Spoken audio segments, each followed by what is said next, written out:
아무도 오기로 한 사람은 없었습니다.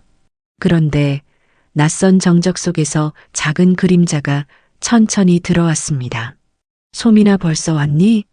엄마가 데려다 줬어? 아이는 아무 말도 하지 않았습니다.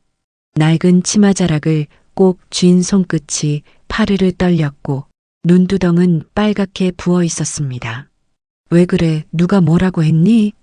할머니, 나 나쁜 아이야. 그 한마디에 숨이 멎었습니다. 그 아이가 무슨 잘못을 했다는 걸까? 그날 이후 아이는 금요일마다 울었습니다. 그리고 나는 알게 됐습니다. 그 울음엔 감출 수 없는 진실이 숨어 있었다는 걸. 사연 시작 전 구독과 좋아요와 함께 댓글로 여러분들의 생각을 남겨주세요. 오늘의 사연 시작하겠습니다. 전북 전주 송천동의 오래된 주택가였습니다. 단풍이 붉게 번지던 10월의 오후, 하늘은 맑았지만 바람은 유난히 차가웠습니다. 마당의 감잎이 떨어질 때마다 낡은 담벼락 위로 햇살이 조용히 흩어졌습니다. 내 이름은 김정옥, 64이었습니다. 전직 초등학교 교사였고 지금은 6살 손녀를 키우며 살고 있었습니다. 남편이 세상을 떠난 지 오래라 집안엔 늘 두 사람의 숨소리만 남아 있었습니다. 손녀의 이름은 이소민. 아직 유치원생이었지만 어른보다 말이 적고 눈빛이 깊은 아이였습니다. 다른 아이들이 소리내 웃을 때 그 애는 조용히 그 웃음을 바라보곤 했습니다. 그날도 평소처럼 평범한 하루였습니다. 아침엔 밥을 지어 도시락을 싸고 아이를 유치원 버스에 태워보냈습니다. 버스가 떠난 뒤 마당에 남은 아이의 손자국을 바라보며 나는 늘 같은 생각을 했습니다. 이 나이에 손주를 다시 키운다는 게 쉽진 않지만 그래도 행복하지. 그 말이 참이길 바랐습니다. 하지만 요즘 들어 그 행복이 조금씩 멀어지고 있었습니다. 그날 오후 부엌에서 고등어를 굽고 있었습니다. 지글거리는 소리와 함께 김이 피어올랐고 창밖으론 갈잎이 바람에 흔들렸습니다. 그때였습니다. 초인종도 울리지 않았는데 대문이 조용히 열리는 소리가 들렸습니다. 현관을 향해 걸어가자 작은 그림자가 고개를 숙이고 서 있었습니다. 유치원 가방을 맨 채 마치 길을 잘못 든 아이처럼요. 소민아, 벌써 왔니? 엄마가 데려다 줬어? 아이는 아무 말도 하지 않았습니다. 그저 내 앞에 와서 내 치마자락을 꼭 쥐었습니다. 작은 손이 떨리고 있었고 아이의 눈두덩은 빨갛게 부어 있었습니다. 왜 그래? 어디 아파? 누가 뭐라고 했니? 소민이는 잠시 숨을 고르더니 고개를 들었습니다. 눈동자가 젖어 있었고 입술이 파르르 떨리고 있었습니다. 할머니, 나 나쁜 아이야. 그 말에 숨이 막혔습니다. 그 아이가 무슨 죄를 지었다고 그런 말을 해야 했을까요? 누가 그래? 소민이는 나쁜 아이 아니야. 우리 소민이는 세상에서 제일 착한 아이야. 하지만 아이는 고개를 저었습니다. 그리고 내 품에 얼굴을 묻고 조용히 울었습니다. 작은 어깨가 파르르 떨렸고 그 떨림이 내 가슴을 흔들었습니다. 그날 밤 아이는 내 방에서 자겠다고 했습니다. 나는 기꺼이 옆자리를 내주었고 이불을 덮어주며 등을 다독였습니다. 작은 몸은 한참을 뒤척이다가 겨우 잠이 들었습니다. 한밤중이었습니다. 창밖엔 바람이 불었고 달빛이 희미하게 스며들었습니다. 그때 아이가 숨을 거칠게 몰아쉬며 깨어났습니다. 소민아, 왜 그래? 악몽 꿨니? 엄마가 울었어요. 나 때문에 울었어요. 그 말을 들었을 때 내 가슴은 서늘하게 식었습니다. 아이는 울면서도 말끝마다 나 때문이라는 말을 반복했습니다. 그 어린 나이에 죄책감이라는 걸 품고 있다는 게 믿기지 않았습니다. 소민이는 매주 금요일이면 아빠 집에 갔습니다. 주말을 보내고 돌아오는 일요일마다 그 얼굴엔 이상한 그림자가 드리워져 있었습니다. 내 아들 이도현은 38살 전북 소방서 구조대에 근무했습니다. 남들 눈엔 모범적이고 성실한 가장이었지만 아내를 잃은 후 사람의 온기가 사라졌습니다. 며느리 윤서진은 착하고 여린 사람이었습니다. 아이를 낳고 한동안 건강이 좋지 않았습니다. 산후 우울증이 심했지만 병원 약도 크게 도움이 되지 못했지요. 나는 늘 그 애에게 말했습니다. 서진아, 힘들면 쉬어. 애는 내가 봐줄게. 그런데 어느 날 그 아이는 아무 말 없이 세상을 떠났습니다. 아직도 그날의 소식을 들었을 때의 공기가 기억납니다. 바람이 불지도 않았는데 숨이 막혔습니다. 그렇게 홀로 남은 도연이가 반년 전 재혼을 했습니다.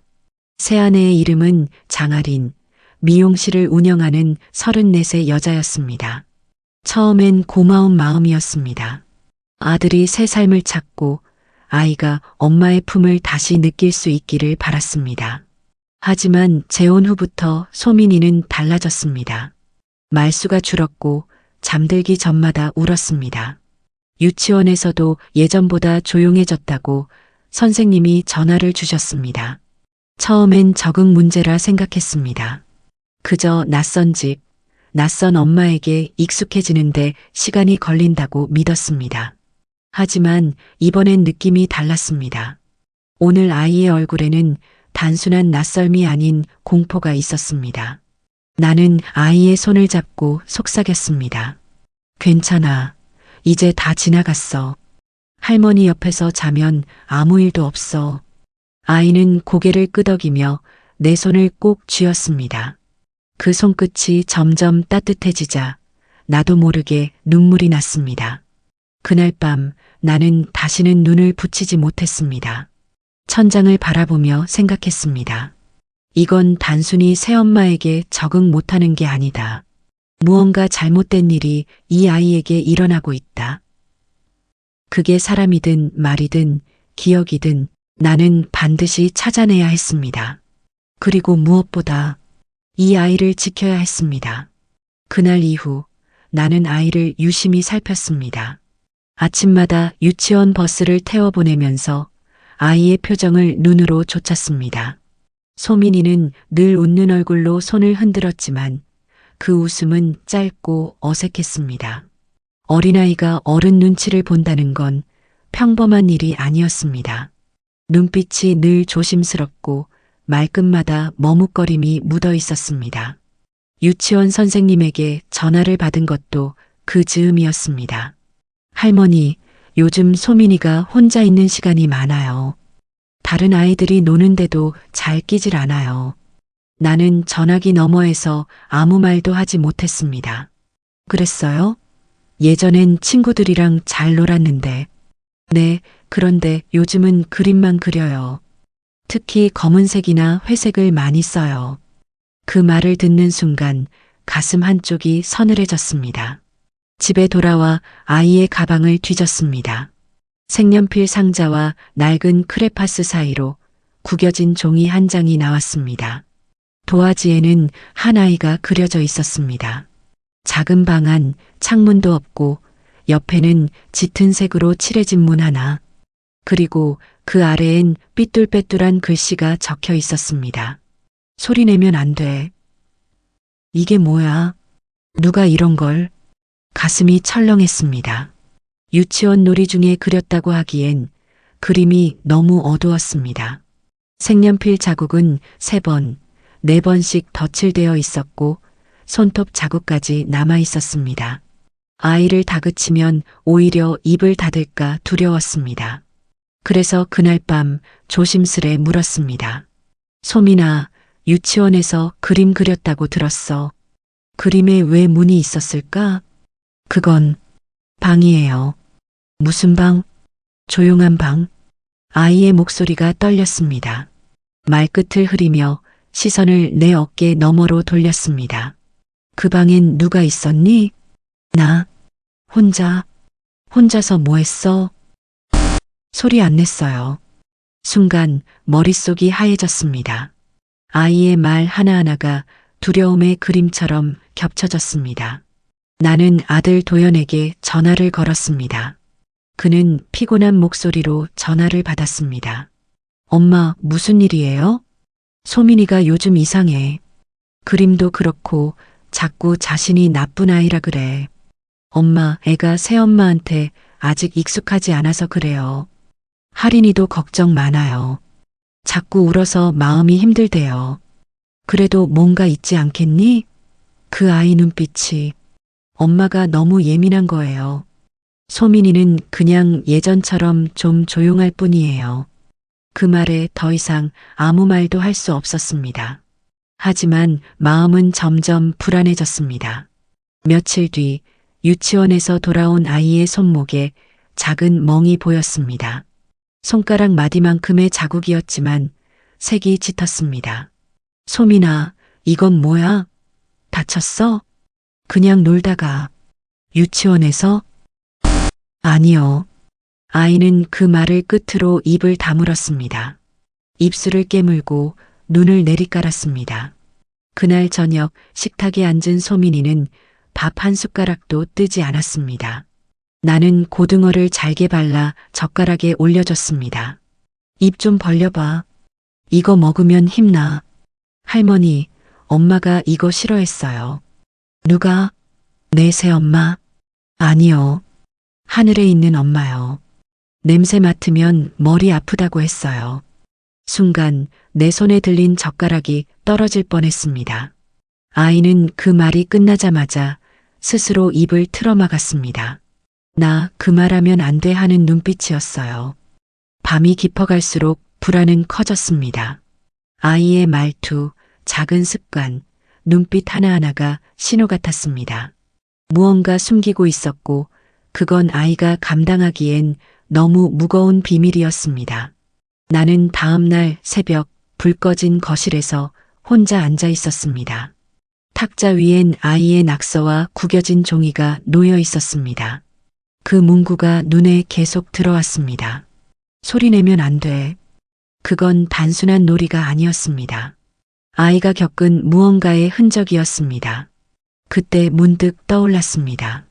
아이가 그 집에서 돌아올 때마다 문 쪽을 자꾸 바라보던 모습, 신발 벗는 걸 망설이던 그 순간들.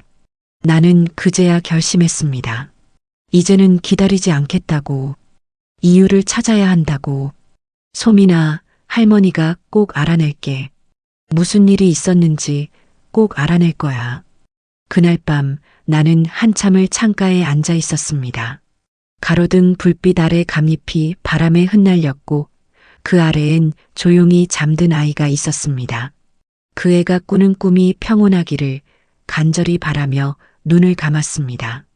그 다음 주 소민이는 유치원에서 돌아오자마자 방으로 들어가 버렸습니다. 문을 닫는 소리조차 조심스러웠습니다.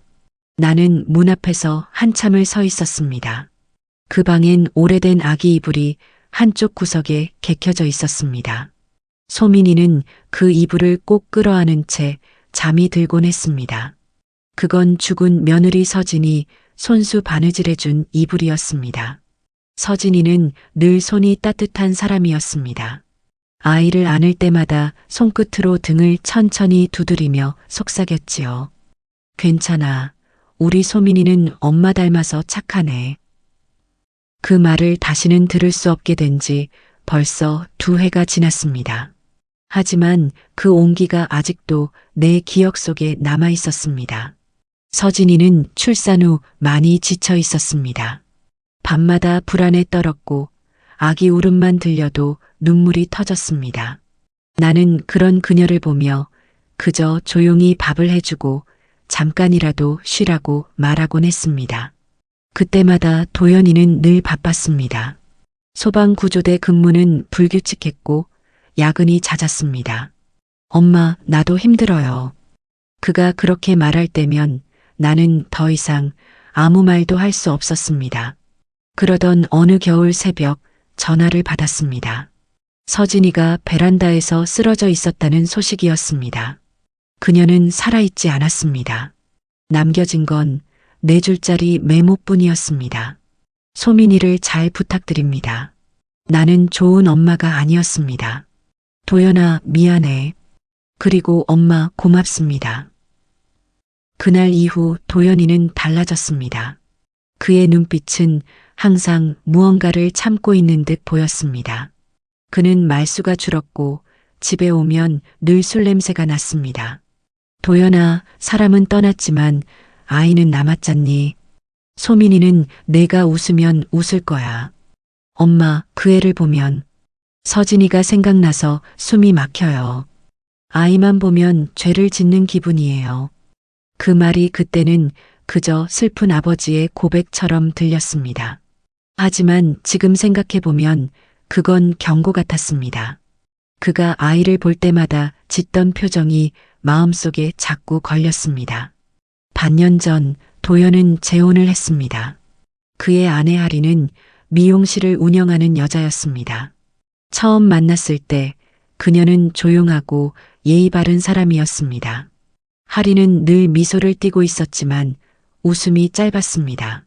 언제나 말끝을 조심했고 도연이 말할 땐 한 박자 늦게 반응했습니다. 나는 그걸 예의라 생각했지만 지금은 달리 느껴졌습니다. 결혼식은 소박했습니다. 친척 몇 명, 그리고 소민이만이 예쁜 드레스를 입고 그 곁에 서 있었지요. 그날 아이는 신부를 바라보며 조용히 물었습니다. 할머니, 저 사람은 이제 진짜 엄마예요? 그래, 엄마가 된대. 할인 아줌마가 널 많이 사랑해 줄 거래. 그럼 하늘에 있는 엄마는 슬퍼하지 않아요? 그 말에 나는 아무 대답도 하지 못했습니다. 아이는 결혼식 내내 미소를 지었지만 웃음에는 눈물이 섞여 있었습니다. 결혼 후 도연의 집은 신축 빌라로 옮겨갔습니다. 나는 몇 번 방문했습니다. 거실은 깔끔했고 냄새는 늘 향기로웠습니다. 하지만 이상하게도 그 집의 공기가 차가웠습니다. 하리는 내게 늘 공손했습니다. 어머니, 소민이 잘 지내요. 제가 좀 더 신경 쓸게요. 하지만 눈빛엔 언제나 피로가 서려 있었습니다. 무언가 숨기고 있는 사람의 눈빛이었지요. 도연은 점점 말이 없어졌습니다. 전화도 뜸했고 주말마다 아이를 데려가도 그가 직접 데리러 오는 경우는 드물었습니다. 대부분 할인의 동생 혜준이 대신 왔습니다. 혜준은 30도 안 된 젊은 남자였습니다. 헬스 트레이너라 했지만 늘 어딘가 무심해 보였고 아이 앞에서도 말이 적었습니다. 처음엔 좋은 청년이라 생각했지만 그가 소민이 머리를 쓰다듬을 때마다 아이가 몸을 움찔하는 걸 보고 나는 그때부터 뭔가 잘못됐다고 느꼈습니다. 소민아, 혜준 아저씨 싫어? 아니요. 그런데 왜 자꾸 피하니? 그냥 무서워요. 그날 이후 나는 매일 밤 서진이의 낡은 사진을 꺼내 보았습니다. 아이를 안고 웃던 그 얼굴이 자꾸만 떠올랐습니다. 나는 묻고 싶었습니다. 서진아, 내가 남긴 아이가 지금 왜 이렇게 불안해하는 걸까? 하지만 사진 속의 그녀는 여전히 조용히 웃고만 있었습니다. 시간은 흘렀지만 이상한 예감은 사라지지 않았습니다. 그 예감이 현실이 되기까지 이제 며칠 남지 않았다는 걸 그때는 아무도 몰랐습니다. 며칠째 비가 내렸습니다. 가을비는 부드럽지만 그 부드러움 속에 묘한 차가움이 있었습니다. 빗소리가 처마 끝을 두드릴 때마다 마음 한켠이 불안하게 일렁였습니다. 그날은 소민이가 아빠 집으로 가는 금요일이었습니다. 나는 전날부터 아이의 옷을 챙기며 속으로 중얼거렸습니다. 이번엔 웃는 얼굴로 돌아오기를. 하지만 아이는 아침부터 낯설게 굳어 있었습니다. 입술을 깨물고 유치원 가방을 내려놓은 채 방 안구석에 앉아 있었습니다. 소민아, 왜 그래? 유치원 가야지. 오늘은 안 가면 안 돼요? 왜? 어디 아파? 아니요. 그냥이라는 말이 내 마음을 가장 무겁게 했습니다. 아이의 목소리에는 설명할 수 없는 두려움이 깃들어 있었습니다. 낮 3시 도연이의 집 앞에 도착했습니다. 늘 그렇듯 할인이 현관까지 나와 우리를 맞이했습니다. 그녀는 여전히 웃고 있었지만 눈 밑에는 진한 그늘이 드리워져 있었습니다. 어머님, 소민이 데려와 주셔서 감사해요. 괜찮아요. 애가 요즘 좀 예민하더라고요. 아, 네. 요즘 도연 씨도 근무가 많아서요. 그때였습니다. 거실 문이 살짝 열리며 남자의 낮은 목소리가 들렸습니다. 누나, 소민이 왔어? 할인이 순간 움찔했습니다. 미묘한 긴장이 얼굴을 스쳤지만 곧 평정을 되찾았습니다. 응, 방에 있어. 잠깐만. 나는 그 눈빛을 놓치지 않았습니다. 그녀의 미소는 그대로였지만 그 안에 두려움이 깃들어 있었습니다. 소민이는 내 손을 꽉 쥐고 있었습니다. 손끝이 차갑고 축축했습니다. 괜찮아. 할머니 금방 갈게. 할머니, 오늘은 같이 있으면 안 돼요? 왜 무슨 일 있어? 그냥 무서워요. 그 말 한마디가 귓가에서 오래 맴돌았습니다. 그날 나는 이상하게 집으로 발길이 떨어지지 않았습니다. 집으로 돌아오는 길, 빗소리가 점점 거세졌습니다. 우산 위에 떨어지는 빗방울이 마음을 두드렸습니다. 머릿속엔 온통 한 장의 그림이 떠올랐습니다. 소리내면 안 돼. 밤이 되자 비는 그쳤습니다. 하지만 창문 너머 어둠은 더 짙어졌습니다. 그날따라 아이의 방 쪽 불빛이 유난히 신경 쓰였습니다. 그 시각 도연의 집 근처엔 가로등이 드문드문 서 있었습니다.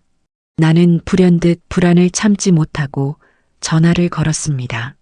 할인 씨, 소민이는 잘 자요? 네, 잘 자고 있어요.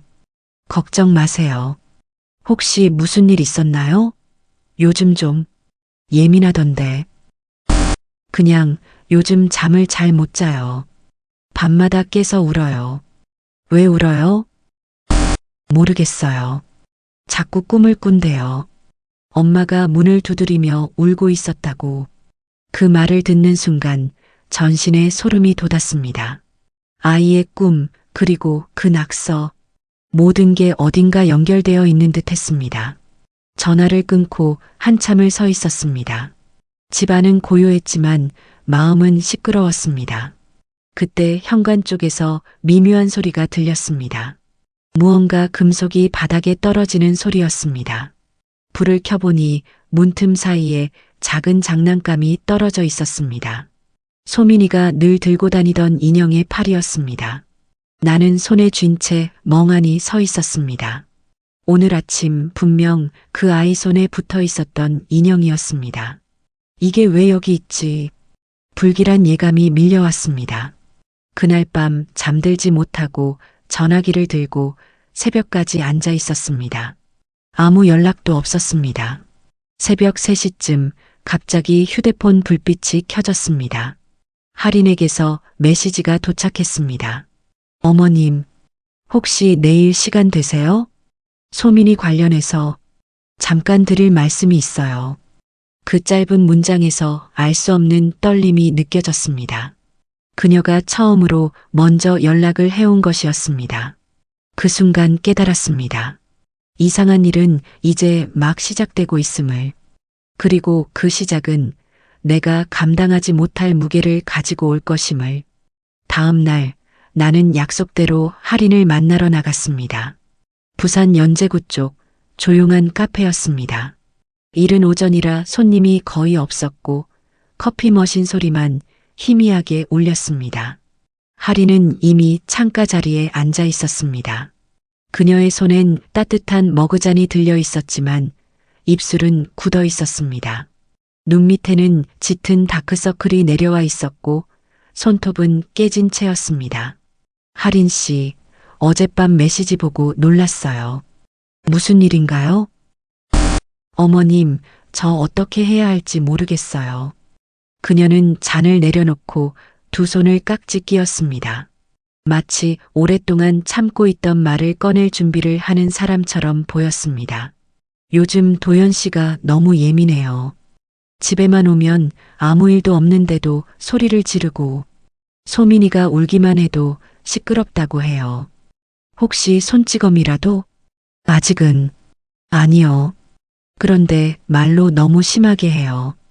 아이 앞에서 죽은 서진 씨 이야기를 자꾸 꺼내요.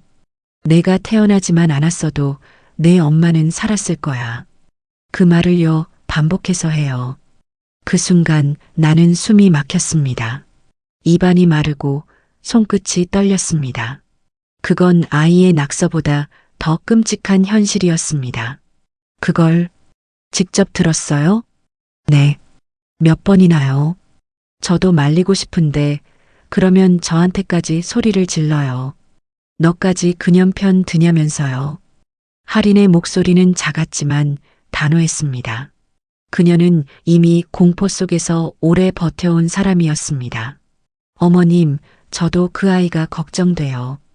밤마다 악몽을 꾸고 자기 전에 꼭 인형을 문 앞에 둬요. 자기 말로는 엄마가 들어오지 못하게 하려고 그렇대요. 그 엄마가 누구를 말하는 건지 저는 모르겠어요. 그녀의 눈가에서 눈물이 맺혔습니다. 나는 손수건을 꺼내 건넸습니다. 할인 씨, 고마워요. 이렇게 말해줘서. 그런데 왜 그동안 아무 말 안 했어요? 무서웠어요. 도연 씨가 예전에도 한번 화내서 벽을 손으로 내리쳤는데 손이 다 찢어졌거든요. 그때 눈빛이 너무 무서웠어요. 그 사람은 제가 아는 도연 씨가 아니었어요. 나는 가슴이 쿵 내려앉는 느낌을 받았습니다. 내 아들이 그런 사람이라니. 혹시 혜준 씨도 자주 오나요? 네, 일주일에 3번 정도요. 제가 학원에 가 있는 동안 소민이랑 같이 있으라고요. 그나마 그럴 땐 애가 좀 덜 불안해 보여요. 그럼 혜준 씨가 소민이를 잘 돌봐주는 거겠네요. 네. 혜준이는 착한 동생이에요. 하지만 도연 씨는 그걸 싫어해요. 자기 딸이 다른 남자랑 말만 섞어도 얼굴이 변해요. 나는 그 말을 듣고 소름이 돋았습니다. 도연의 마음속엔 이미 분노와 죄책감이 뒤섞인 괴물 같은 그림자가 자리 잡고 있었던 것입니다. 대화가 끝날 즈음 할인이 조심스럽게 물었습니다. 어머님, 저 혹시 너무 이상한 말하는 걸까요? 제가 예민해서 그런 건지 모르겠어요. 아니에요. 그건 예민한 게 아니에요. 그건 아이가 위험하다는 신호예요. 그날 집으로 돌아오는 길 마음속이 복잡했습니다. 차창 밖으로는 봄비가 다시 내리고 있었지만 내 마음속은 겨울 같았습니다. 나는 며칠 동안 잠을 이루지 못했습니다.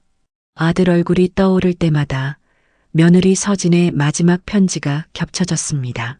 소민이를 잘 부탁드립니다. 그 부탁이 이제야 진짜로 무슨 뜻이었는지 알 것 같았습니다. 그날 새벽 나는 결심했습니다. 확인해야 한다. 상상만으로는 안 된다. 아이가 그 집에서 무슨 일을 겪는지 직접 들어야 한다. 이웃집 상가에서 파는 전자용품점으로 향했습니다. 불빛이 희미한 가게 안 40대쯤 된 주인이 내게 물었습니다. 어르신, 뭐 찾으세요? 혹시 녹음기 있어요? 작은 거요. 아이 가방에 넣을 수 있는 크기로. 요즘은 다들 휴대폰으로 녹음하시는데. 이거 보세요. USB 모양인데 10시간 연속 녹음됩니다. 충전도 간단하고 불빛도 안 들어와요. 나는 그것을 손에 쥐었습니다. 작은 기계 한 개가 이렇게 무겁게 느껴질 줄은 몰랐습니다. 이걸로 제 진짜를 알아야겠어요. 무슨 중요한 일 있으신가 봐요. 네. 중요한 사람을 지키는 일이라서요. 집으로 돌아와서 나는 조심스레 녹음기를 켜고 작동법을 익혔습니다. 빨간 불이 한번 반짝였다 꺼졌습니다. 그게 녹음이 시작됐다는 신호였습니다. 그 불빛이 꺼지는 걸 보고 가슴 한쪽이 덜컥 내려앉았습니다. 이제 되돌릴 수 없다는 걸 알았기 때문입니다.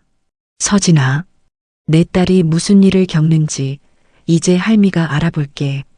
그 밤 창밖엔 빗방울이 다시 흩날렸습니다. 나는 조용히 눈을 감았습니다. 이 싸움은 오래 걸릴지도 몰랐지만 지금 멈출 수는 없었습니다.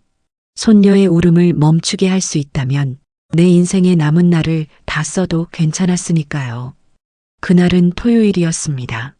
소민이가 도연의 집으로 가는 날이었죠. 아이는 유치원 가방을 메고 현관에 서 있었습니다. 그 안엔 내가 직접 넣은 작은 녹음기가 조용히 숨쉬고 있었습니다. 소민아, 오늘 유치원 가방은 꼭 들고 다녀. 알았지? 응, 할머니. 근데 왜요? 거기 안에 내 그림 들어있잖아. 잊어버리면 안 되지. 나는 최대한 평온한 목소리를 냈습니다. 하지만 손끝은 떨리고 있었습니다. 이 작은 장치 하나에 내 손녀의 울음과 진실이 담길지도 몰랐으니까요. 아이가 떠난 뒤 나는 하루 종일 아무 일도 하지 못했습니다. TV를 켜놔도 뉴스 소리조차 귀에 들어오지 않았습니다. 시간이 너무 느리게 흘렀습니다. 밤이 깊고 집이 조용해졌을 때쯤 전화벨이 울렸습니다. 할인이었습니다. 어머님, 소민이 잘 자고 있어요. 오늘은 좀 덜 울었어요. 감사합니다. 그래요. 다행이네요. 그녀의 목소리가 평온하게 들렸지만 어딘가 떨림이 있었습니다. 나는 전화를 끊고 창밖을 내다보았습니다.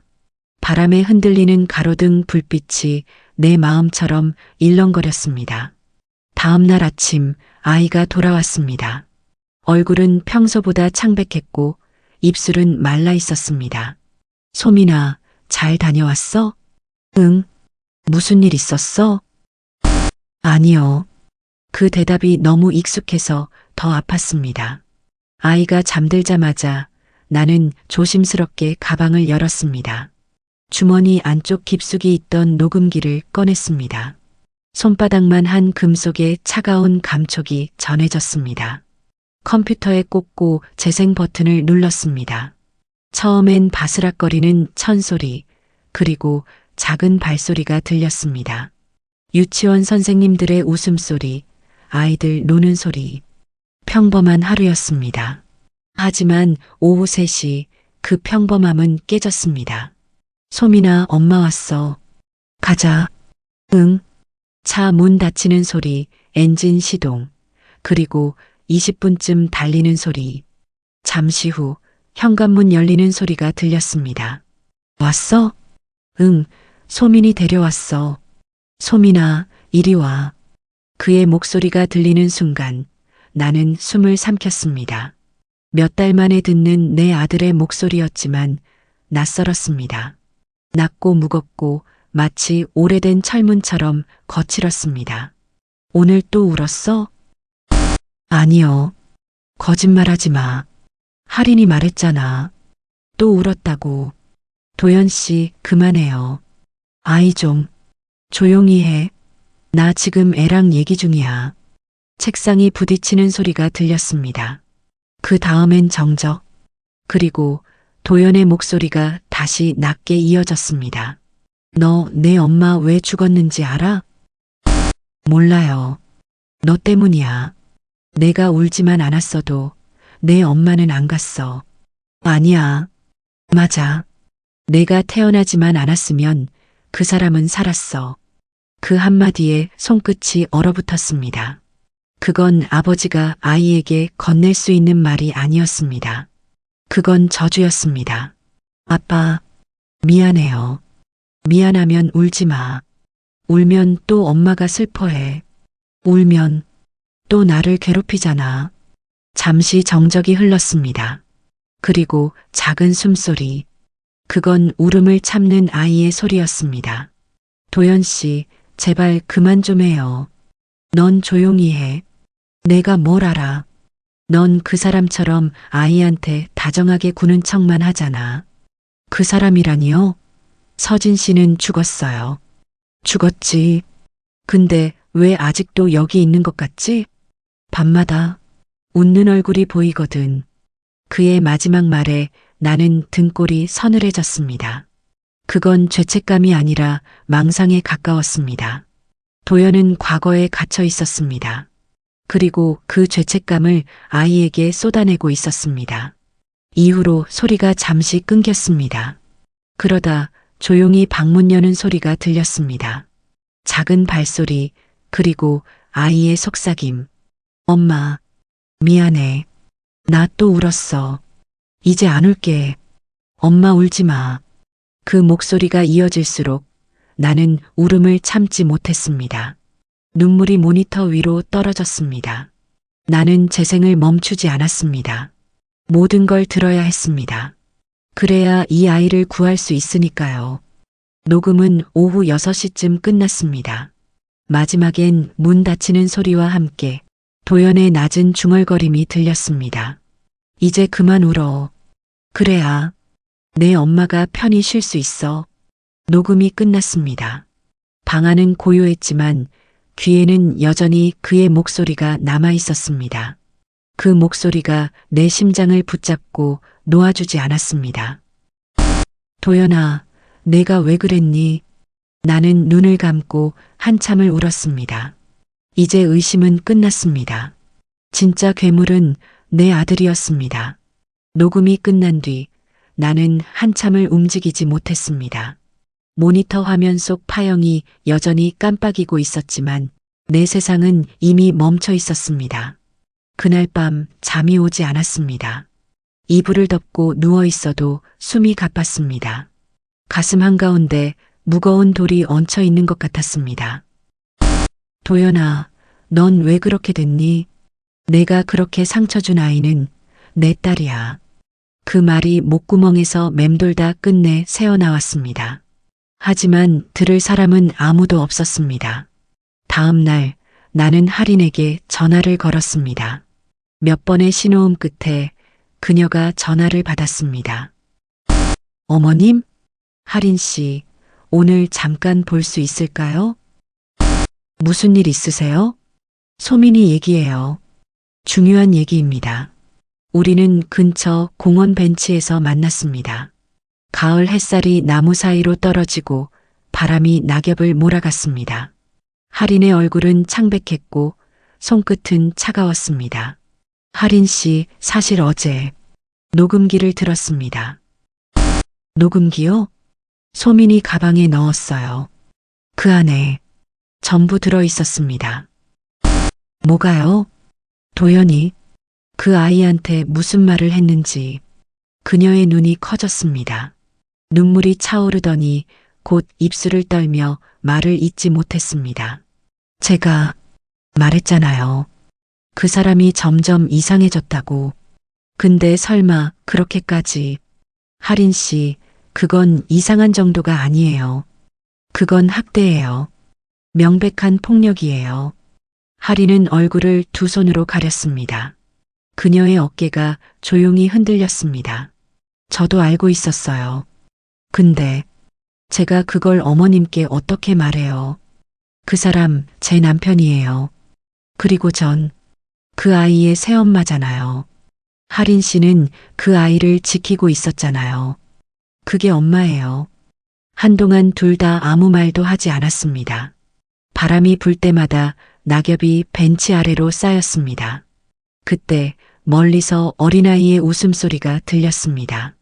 그 맑은 소리가 아프게 들렸습니다. 나는 숨을 고르고 조용히 말을 꺼냈습니다. 할인 씨, 저 이제 선택해야 할 것 같아요. 무슨 선택이요? 경찰에 신고하든지 아니면 그 아이를 잃든지. 할인은 눈을 감았습니다. 얼마나 긴 침묵이 흘렀는지 모릅니다. 그녀는 마침내 고개를 들었습니다. 어머님, 저도 같이 할게요. 그 아이 우리 같이 지켜요. 그녀의 눈빛에는 결심이 담겨 있었습니다. 그건 두려움이 아니라 책임이었습니다. 그날 저녁 나는 민재에게도 사실을 털어놓았습니다. 민재는 내 오랜 이웃이자 변호사 일을 하고 있는 사람이었습니다. 녹음 파일 있습니까? 네. 전부 들었습니다. 그럼 신고하세요. 어머님, 이건 주저할 일이 아닙니다. 하지만 내 아들이에요. 내 손으로 낳은 아들이에요. 그럼요. 하지만 그 아이는 어머님 손녀잖아요. 누군가는 그 악순환을 끊어야 합니다. 그의 말이 가슴에 박혔습니다. 맞는 말이었습니다. 하지만 머리로 아는 것과 심장이 받아들이는 건 달랐습니다. 밤이 되자 나는 서진의 사진 앞에 앉았습니다. 그녀의 영정 속 미소가 이상하게 낯설었습니다. 서진아, 내 남편이 그 아이를 이렇게 만들었어. 그래도 내가 신고하면 그 사람은 감옥에 갈 거야. 그럼 그 아이는 아빠를 잃겠지. 사진은 여전히 말이 없었습니다. 하지만 그 침묵 속에서 나는 무언가를 들은 것 같았습니다. 그래도 해야 해요, 어머니. 그런 목소리였습니다. 나는 그날 밤 녹음기를 다시 켰습니다. 아이의 목소리를 또 들었습니다. 할머니, 나 이제 울지 않을게. 그 한마디가 내 결심을 굳히게 했습니다. 그래, 울지 마라. 이젠 할머니가 울 테니까. 그날 밤 창밖에 비가 내렸습니다. 그리고 나는 조용히 경찰서 번호를 눌렀습니다. 신호음이 울리는 동안 손끝이 떨렸지만 멈추지 않았습니다. 전화기 너머에서 누군가 네, 신고 접수입니다라고 말했을 때 나는 비로소 울었습니다. 그 울음은 슬픔이 아니라 결심의 울음이었습니다. 신고를 한 다음 날 아침 공기가 이상하게 맑았습니다. 가을 햇살이 환했지만 내 마음은 이미 겨울이었습니다. 전화 한 통이 울렸습니다. 발신자 이름은 도연이었습니다. 도연아, 엄마, 지금 뭐 하셨어요? 무슨 말이야? 경찰이 집에 왔어요. 누가 녹음 파일 제출했다고 하던데 그거 엄마죠? 그의 목소리는 평소보다 낮았습니다. 억눌린 분노가 담겨 있었지만 어딘가 떨리고 있었습니다. 그래, 나야. 내가 했어. 엄마가 나를 고발했다고요? 그래. 너 그 아이한테 무슨 짓을 했는지 나 다 들었어. 그 다음 전화를 통해 들려온 건 낮고 무거운 숨소리였습니다. 그건 훈육이에요. 내가 애를 잘 키우려고. 훈육? 내가 그 애한테 뭐라고 했는지 기억나? 내가 태어나서 엄마가 죽었다. 그게 훈육이야? 도연은 대답하지 않았습니다. 대신 짧게, 낮게 웃는 소리가 들렸습니다. 그 웃음이 더 무서웠습니다. 엄마는 모르잖아요.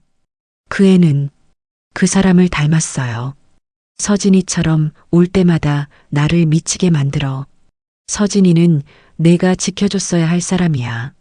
근데 넌 지금 내 딸에게 똑같은 걸 하고 있어. 그때 전화기 너머에서 의자에 끄는 소리가 들렸습니다. 무언가 부서지는 소리도 섞여 있었습니다. 엄마, 나도 지치고 무서웠어요.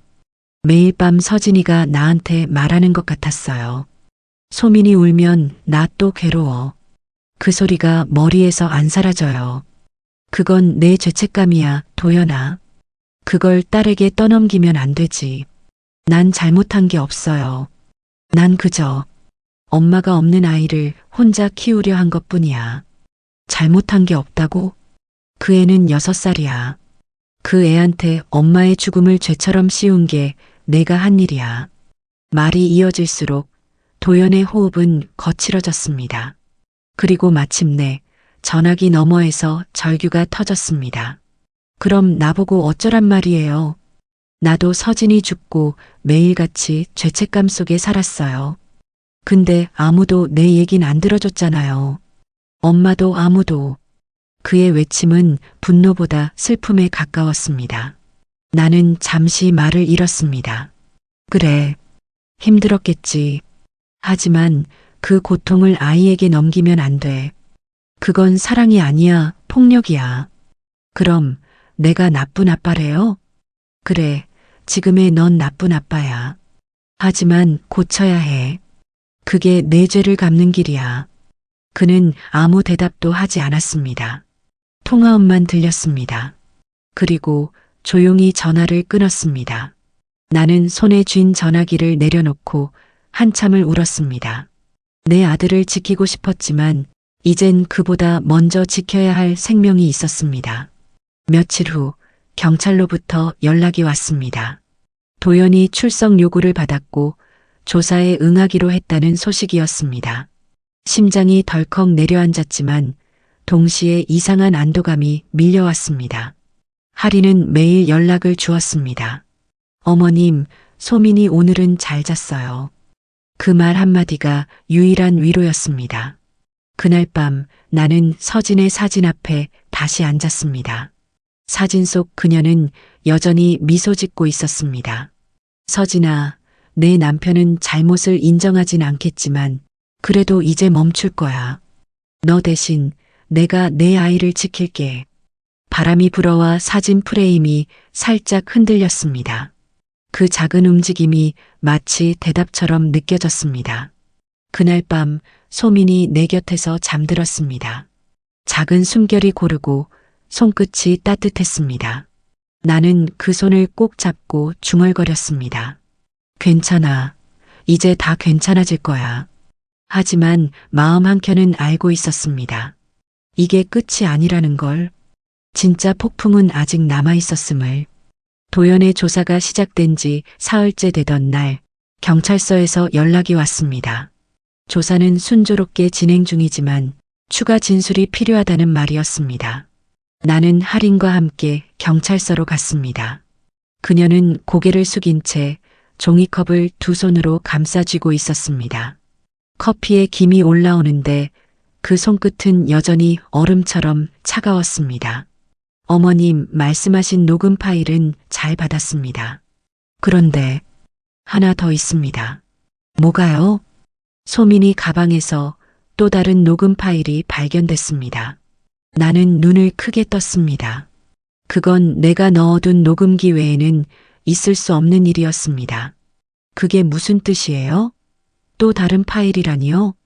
내용이 조금 다릅니다. 어머님께서도 들으셔야 할 것 같습니다. 회의실 안엔 조용한 긴장감이 감돌았습니다. 형사가 파일을 재생했습니다. 처음엔 익숙한 소리였습니다. 문 여는 소리, 작은 발소리, 그리고 아이의 목소리. 하지만 이번엔 목소리가 달랐습니다. 엄마, 오늘은 울지 않을게. 그래, 소민아. 근데 약속해줘. 아빠한테는 이 얘기 절대 하면 안 돼. 응. 근데 아빠가 또 화내면 어떡해요? 그럼 그냥 참아야지. 그 순간 나는 몸이 굳어버렸습니다. 할인의 목소리였습니다. 그녀는 이미 알고 있었습니다. 도연의 폭력을, 그 아이의 두려움을, 그리고 그걸 숨기고 있었습니다. 이 부분입니다. 할인 씨, 이 대화 기억하시죠? 네. 왜 바로 신고하지 않았습니까? 그땐 저도 무서웠어요. 그 사람이 저를 잡을까봐. 나는 할인을 바라봤습니다. 그녀는 눈물을 흘리고 있었지만 그 눈빛에는 죄책감보다 다른 감정이 섞여 있었습니다. 어쩌면 안도감이었을지도 몰랐습니다. 할인 씨, 당신 알고 있었어요? 어머님, 저도 어쩔 수 없었어요.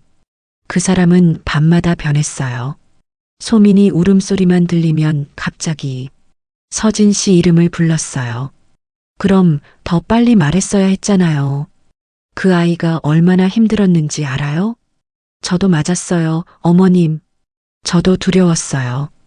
도연 씨 손에 잡힌 적도 있어요. 그날 이후로 그 사람이랑 같은 방에서 자지도 못했어요. 그녀의 외침은 절규에 가까웠습니다. 나는 순간 무너질 듯한 연민과 분노가 동시에 밀려왔습니다. 그럼 왜 녹음기를 또 넣은 거예요? 그건 증거를 남기고 싶었어요. 제가 말해도 아무도 안 믿을 것 같아서. 그 아이도 저도 그냥 증거가 필요했어요. 그 말에 나는 숨을 고르지 못했습니다. 그녀의 손이 떨리고 있었습니다. 하지만 그 손의 떨림이 어디까지가 진심인지 알 수 없었습니다. 할인 씨, 저희가 추가 조사를 하겠습니다. 당분간 아이와의 접촉은 피해주세요. 네. 회의실을 나오는 길, 복도 끝 창문 너머로 빛이 들어왔습니다. 하리는 고개를 숙인 채 그 빛을 피했습니다. 하린 씨, 내가 당신을 믿었어요. 근데 왜 이렇게까지 숨겼어요? 어머님, 저도 누굴 지키고 싶었어요. 그게 잘못이었을까요? 그녀의 말이 오래 남았습니다. 누굴 지키고 싶었다. 그게 아이였을까? 아니면 자신이었을까? 집으로 돌아오는 길, 나는 하늘을 올려다보았습니다. 회색 구름 사이로 빛 한 줄기가 흘렀습니다. 그 빛은 따뜻했지만 내 마음은 서늘했습니다. 모든 진실이 드러났다고 생각했지만 그건 아직 절반에 불과했습니다. 진짜 어둠은 아직 그 집안에 남아 있었습니다. 그날 이후 모든 게 조금은 잠잠해졌습니다. 도연은 조사를 받았고 하리는 별거를 시작했습니다. 소민이는 내 집에서 살기 시작했습니다. 하루하루가 조심스러웠지만 그래도 웃음이 돌아오기 시작했습니다. 아침 햇살이 창문을 비추면 소민이는 제일 먼저 내 방으로 뛰어왔습니다. 할머니, 햇님이 왔어요. 그래, 우리 소민이도 햇님처럼 웃네. 오늘은 유치원에서 노래 배워요. 할머니한테 불러줄게요. 그 아이의 웃음소리가 집안을 채웠습니다. 며칠 전까지만 해도 울던 얼굴이었는데 이제는 아침마다 노래를 흥얼거렸습니다. 그 웃음이 너무 고마워서 매번 눈물이 날 뻔했습니다. 밤이 되면 나는 아이의 이불을 덮어주며 살짝 머리카락을 쓸어줬습니다. 그 부드러운 감촉이 마치 서진의 머리결 같았습니다. 문득 서진이 마지막으로 남긴 사진이 떠올랐습니다. 아이를 안고 엄마가 제일 사랑해라고 입모양을 하던 순간 이제 그 약속을 내가 지킬게. 너 대신 내가 아이를 지켜줄게. 시간은 그렇게 흘렀습니다. 11월 초의 바람은 점점 차가워졌지만 집안의 공기만큼은 따뜻했습니다. 나는 처음으로 안도라는 걸 느꼈습니다. 하지만 평온이란 건 늘 불길함의 전조였습니다. 그건 내가 교사로 일할 때부터 알던 진리였습니다. 아이들이 너무 조용하면 반드시 무언가가 숨겨져 있기 마련이었기 때문입니다. 그날 저녁 나는 소민이의 유치원 가방을 정리하다가 작은 그림 노트를 발견했습니다. 그림 속에는 3명이 있었습니다. 나, 소민이, 그리고 얼굴 없는 남자. 이게 누구야? 할머니랑 우리 소민이랑 이건? 아빠. 그래, 아빠도 그렸구나. 근데 왜 얼굴이 없어? 몰라요. 선생님이 아빠 얼굴 그리라 했는데 내가 생각이 안 났어요. 그 말이 이상하게 마음에 남았습니다. 생각이 안 났다는 말. 그건 단순한 망각이 아니라 아이의 마음속에서 잊어야 했던 얼굴이었을지도. 그날 밤 나는 아이를 재운 뒤 거실에 앉아 있었습니다. 그때 민재에게서 전화가 왔습니다. 어머님, 조사 마무리 단계랍니다. 도연 씨는 심리치료 명령 받을 가능성이 크대요. 그래요. 그게 잘된 일이겠죠. 그럼요. 그 사람, 이제라도 치료받아야죠. 어머님도 이제 좀 편해지세요. 편해진다. 그게 가능할까요? 시간이 해결해 줄 겁니다. 그는 따뜻한 목소리로 위로했지만 이상하게 그날따라 그의 말이 마음에 남지 않았습니다. 마치 그가 무언가를 감추고 있는 듯한 느낌이 들었습니다. 며칠 뒤 할인이 나를 찾아왔습니다. 그녀는 수척해진 얼굴로 현관 앞에 서 있었습니다. 손에는 작은 상자가 들려 있었습니다. 어머님, 이거 소민이 거예요. 그게 뭐예요? 도연 씨 책상에서 찾았어요. 소민이 이름이 적혀 있어서. 상자 안에는 작은 USB가 하나 들어 있었습니다. 나는 불안한 마음으로 그것을 노트북에 꽂았습니다. 폴더 이름은 소민이. 손끝이 떨렸습니다.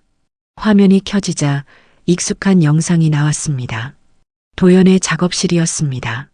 책상 위엔 사진 몇 장이 있었고 그 중 하나는 서진이었습니다. 그 옆에는 울고 있는 소민의 사진도 있었습니다. 그리고 화면 밖에서 들려온 목소리. 낯익었지만 도연의 목소리가 아니었습니다. 이건 내가 기억해야 돼, 도연. 그 아이는 서진이의 마지막 흔적이야. 절대 놓치면 안 돼. 나는 숨이 멎는 줄 알았습니다. 민재의 목소리였습니다. 그는 단순한 조력자가 아니라 도연에게 무언가를 주입하고 있었습니다. 할인이 내 옆에서 얼굴이 하얗게 질렸다. 이게 뭐예요? 민재 씨, 도연 씨랑 알고 있었어요? 그럴 리가. 아니, 설마. 그때 문 밖에서 인기척이 났습니다. 현관 센서 등이 켜지고 누군가가 문 손잡이를 잡았습니다. 나는 본능적으로 소민의 방을 향해 몸을 돌렸습니다. 가슴이 쿵쿵 뛰기 시작했습니다. 할인 씨, 아이 방으로 가요. 빨리. 문 손잡이가 천천히 돌아갔고, 그리고 낮고 익숙한 목소리가 들려왔습니다. 어머님, 저예요. 문 좀 열어주세요. 나는 얼어붙었습니다. 그 목소리 속에는 예전의 따뜻함이 없었습니다. 오히려 차가운 평정이 묻어 있었습니다. 문이 열리는 순간 공기가 달라졌습니다. 문턱에 서 있던 사람은 민재였습니다. 그는 언제나처럼 단정한 셔츠 차림이었지만 그날의 눈빛은 차가웠습니다. 어머님, 깜짝 놀라셨어요? 이 시간에 찾아와서 죄송해요. 민재 씨, 왜 이렇게 늦은 시간에 왔어요? 할 얘기가 있어서요. 그 전에 할인 씨도 있네요. 할인은 굳은 표정으로 뒤로 물러섰습니다. 민재는 천천히 거실 안으로 들어왔습니다. 그 발소리가 너무 느릿해서 그 사이사이에 심장이 뛰는 소리가 들릴 정도였습니다. 지금 이게 뭐예요? USB 속 파일, 당신 목소리였어요. 그걸 보셨군요. 당신, 도연이랑 한패였어요? 한패라니요. 저는 그저 진실을 알고 있었을 뿐입니다. 그의 미소는 이상하리만큼 고요했습니다. 나는 그제야 깨달았습니다. 그가 처음부터 너무 완벽했다는 걸, 언제나 정확한 시간에 나타나고 언제나 필요한 말을 했다는 걸. 민재 씨, 당신 도연 씨랑 알고 있었어요? 결혼 전부터? 누나, 그 사람과는 예전부터 알고 지냈어요. 서진 씨가 살아있을 때부터요. 뭐라고요? 공기가 멎었습니다. 서진의 이름이 지금 그의 입에서 나왔습니다. 서진 씨는 제 학원 제자였어요. 제가 20대 후반에 심리상담사 자격 준비할 때 그녀는 산후 우울증으로 상담을 받으러 왔었죠. 상담사? 비공식이었어요. 그때 도연 씨를 만났어요. 그는 처음엔 좋은 남편이었죠. 하지만 점점 변했어요. 그리고 서진 씨는 제게 말했어요. 민재 씨, 이 사람은 날 미워해요. 그의 목소리는 부드러웠지만 그 안엔 이상한 집착이 섞여 있었습니다. 나는 느꼈습니다. 그가 단순히 도연의 관찰자가 아니었다는 걸. 당신 서진을 좋아했죠? 좋아했어요? 그건 너무 가벼운 말이에요, 어머님. 그 여자는 제 전부였어요. 그의 얼굴이 미묘하게 일그러졌습니다. 눈빛이 흔들리고 입술이 굳게 닫혔습니다. 그날 밤 그녀는 제게 전화를 했어요. 민재 씨, 나 이제 끝났어. 도연 씨가 나를 밀었어. 그 말이 마지막이었죠. 그래서 당신은 복수라도 하겠다는 거예요? 복수요? 아니요. 그저 그 아이를 지켜주려 했을 뿐이에요. 그 아이는 서진의 딸이니까요. 그의 말이 점점 흐려졌습니다. 지켜주려 했다는 말 속에 섬뜩한 광기가 섞여 있었습니다. 그럼 왜 도연 씨한테 그 아이를 놔두게 했어요? 그 아이가 아빠 곁에 있어야 했거든요. 그래야 내가 서진 씨의 흔적을 계속 볼 수 있으니까. 할인이 손으로 입을 막았습니다. 나는 온몸이 떨렸습니다. 그는 처음부터 도연을 지켜보며 아이를 통해 서진의 존재를 이어가고 있었던 겁니다. 그럼 나한테 접근한 것도 필요했어요. 어머님이 날 믿어야 내가 움직일 수 있었으니까요. 당신은 괴물이야. 아니요, 전 구원자예요.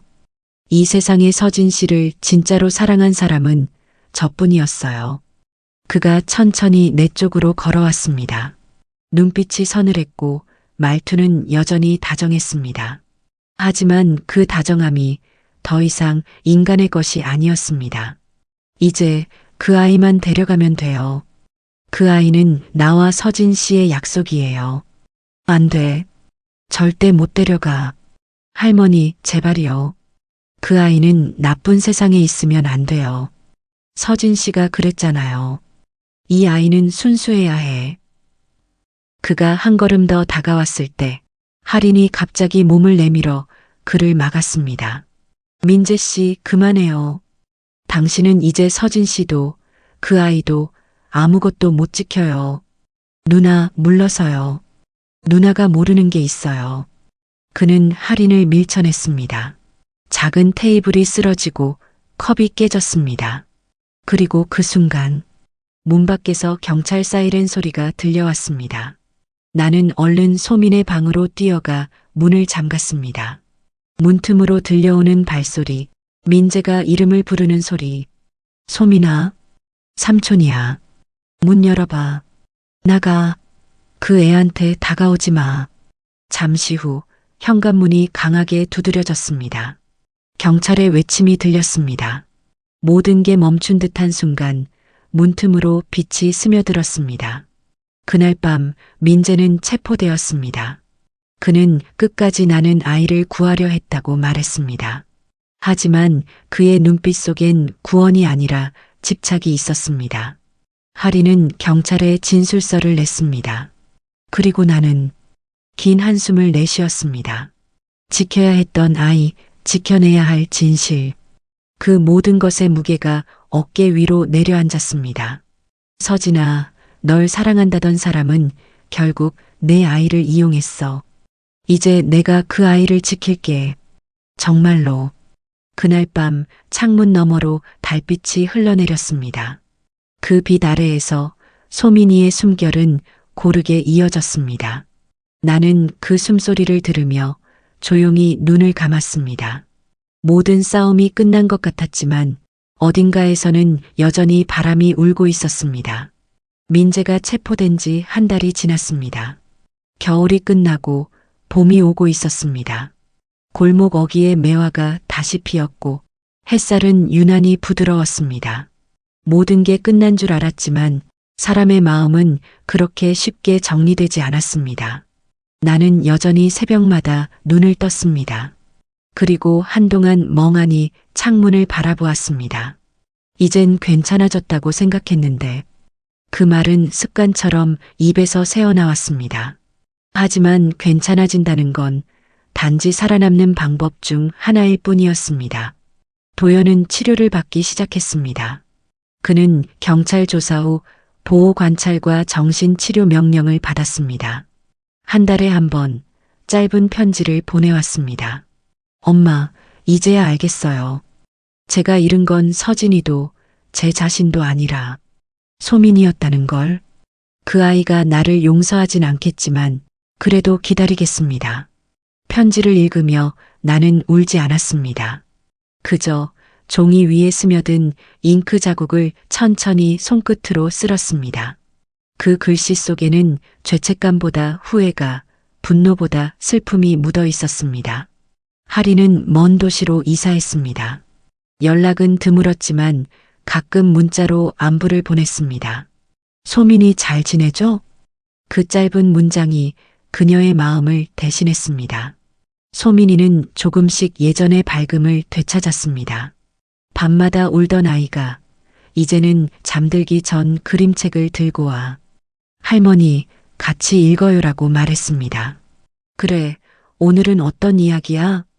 엄마가 하늘나라에서 내려와서 나한테 노래 불러주는 이야기예요. 그럼 우리 같이 불러볼까? 응. 아이의 목소리가 집안에 울렸습니다. 그 목소리는 여전히 작았지만 분명히 살아 있었습니다. 그날 이후로 나는 하루에 한 번씩 그 노래를 함께 불렀습니다.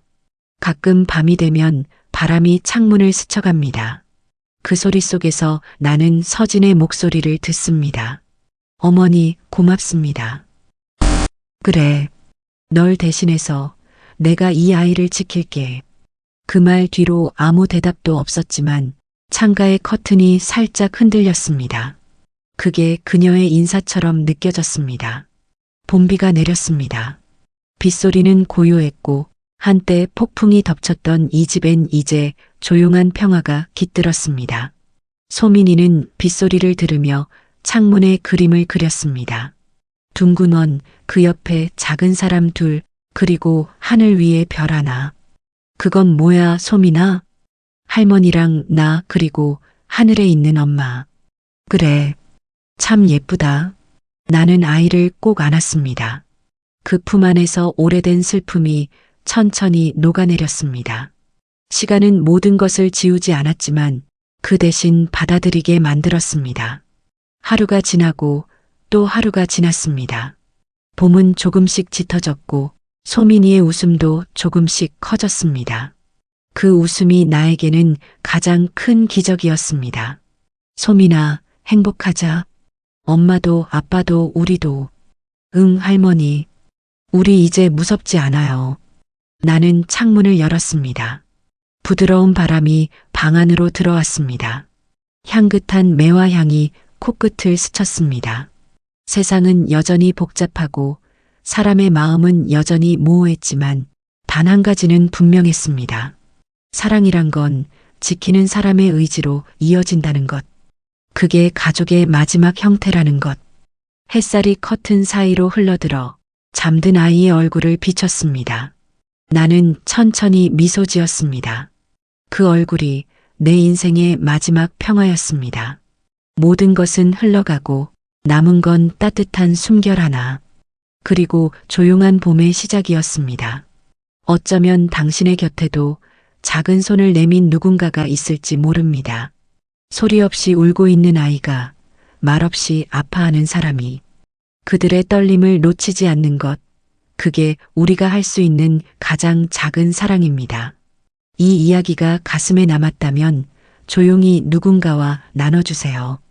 누군가의 인생이 바로 당신의 이야기일지도 모르니까요.